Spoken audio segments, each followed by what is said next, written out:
ձեր կարծիքով Հայաստանում խաղաղություն կլինի եւ կարող է արդյոք Նիկոլ Փաշինյանը խաղաղություն բերել։ Չեմ կարող ասել, մեծ արդեն դժվար հարց է։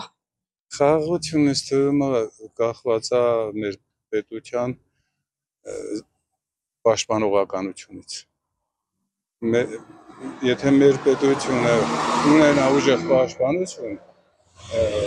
բանակցողները ավելի համարձակ կլինեն, իսկ հակառակ կողմը ավելի զիջող կլինի։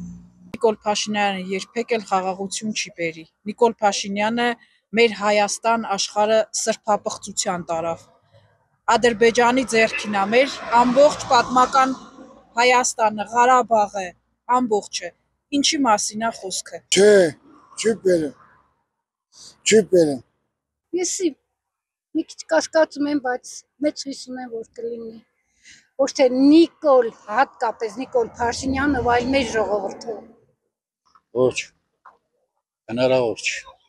Նիկոլ Փաշինյանի քաղաքականությունը մեզ դեպի կործանում է տանում։ Այդ արդեն չեմ կարող ասեմ, որովհետև քաղաքականությամբ չեմ զբաղվում։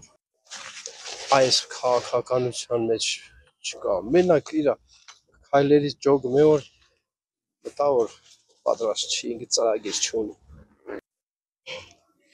Ճիշտն ասած, երևի չէ։ Չի կարող։ Դժվար հարց եք տալիս։ Մենք շատ մեծ կորուստներ ունեցանք։ Սպիտակից 43 երիտասարդ տղաներ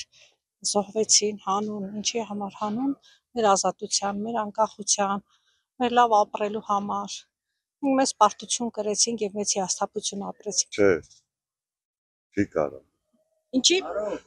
Որովհետև գաղափար չունի, գժանոցից գալացող։ Միանշանակ չի կարող։ Ինչի՞։ Քիչ է ինքը մենակ։ Ինչ է հարկավոր այդ խաղաղության համար։ Ժողովուրդ զենքը ձեռին ուժեղ։ Սաղ են զինաթափել են, ինչ պիտի անեն։